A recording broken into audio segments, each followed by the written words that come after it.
Buenas tardes, mi nombre es Lizeth Cifuentes. Estoy actualmente en el grupo 394 bajo la tutora Rosa Isela Urrutia, encargada de neuropsicología. En este caso, para la fase 2, expondré el punto 5, que es el encargado del desarrollo del cerebro humano y el entorno que lo acoge. Para dar continuidad, explicaré 6 puntos claves que son qué es el cerebro, cuáles son sus funciones, las partes que lo integran, el desarrollo del cerebro, efectos del entorno en el cerebro y algunos datos curiosos.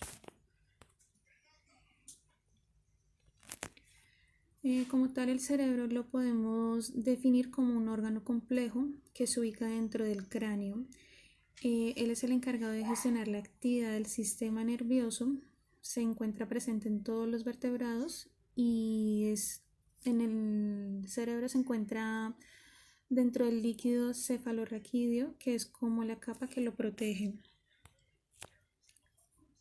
Algunas de sus funciones se fundamentan en el encéfalo y del sistema nervioso central. Las funciones del cerebro podrían resumirse en controlar y regular la mayoría de las funciones del cuerpo y de la mente. Este se encarga de funciones vitales como respirar o regular el pulso cardíaco, pasando por el sueño, el hambre o la sed, hasta funciones superiores como el razonamiento, la memoria, la atención. Eso es lo que nos explica Corbetta. Este proceso se logra por medio de la sinapsis, es decir, por impulsos electroquímicos que se dan dentro de las neuronas y las células receptoras de tales impulsos. Estas son algunas partes del cerebro, como tal las estructuras corticales que se dividen en las distintas áreas que son el lóbulo frontal, el parietal, la corteza cingulada, que no es muy conocida, y el lóbulo occipital.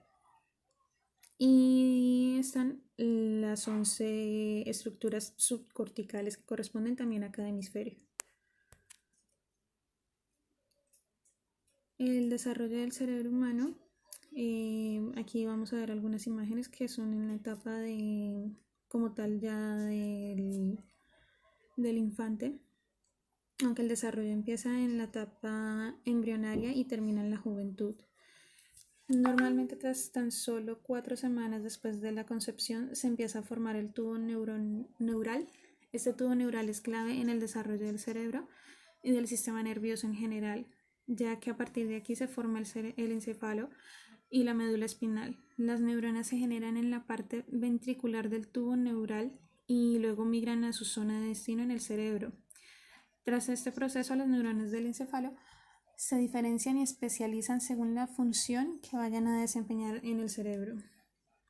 Ya cuando el embrión está en la última faceta de su desarrollo, alrededor de la semana 39, puede llegar a producir hasta 250.000 células cerebrales, aunque en realidad no se encuentran conectadas adecuadamente del todo, por lo que alrededor de los 2 primeros años de vida las células nerviosas comienzan a establecer conexiones. Y alrededor de los 3 años el tamaño del cerebro ocupa casi el 80% del tamaño que tendría de adulto. Esto también corresponde a la plasticidad máxima de todas las áreas corticales. Aquí podemos también ver cómo el avance según la edad. El cerebro no se termina de desarrollar hasta pasada la juventud, como ya habíamos mencionado anteriormente. El área del encéfalo que tarda más en madurar es la corteza prefrontal, situada en los lóbulos frontales. Esta parte de la corteza está muy relacionada con el control de la conducta, el razonamiento, la resolución de problemas, entre otros. Sin embargo, aunque la maduración cerebral finaliza en la juventud, en determinadas áreas sigue produciéndose neurogénesis, que es como la generación de las nuevas neuronas. También parte de la sinapsis y de la plasticidad. Por lo que la plasticidad podríamos decir que se mantiene, aunque en menor grado que en la infancia. Siguen produciéndose conexiones cerebrales a través del entretenimiento y el reforzamiento de las conexiones neuronales. Esta es la base de la plasticidad cerebral.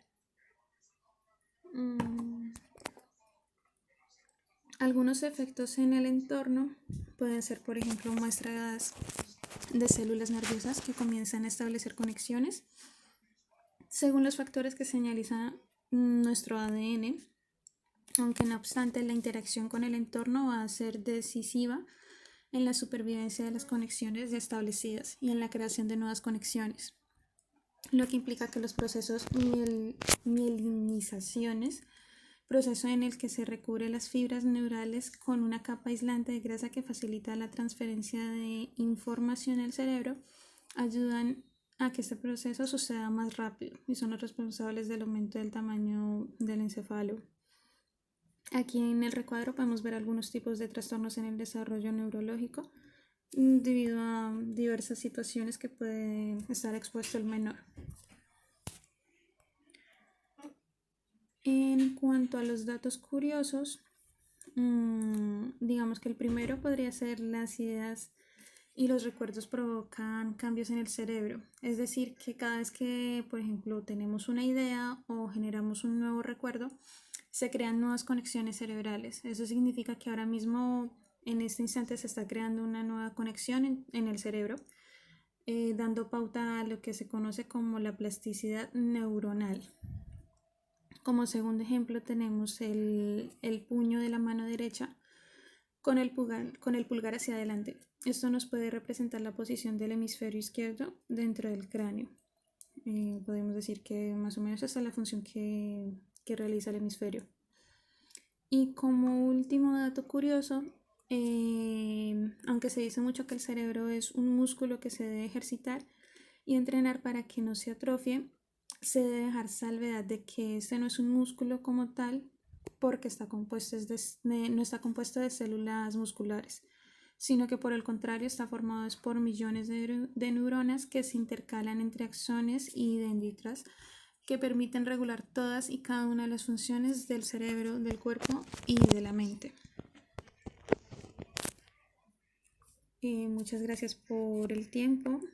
Queda expuesto en el blog para poder realizar la presentación.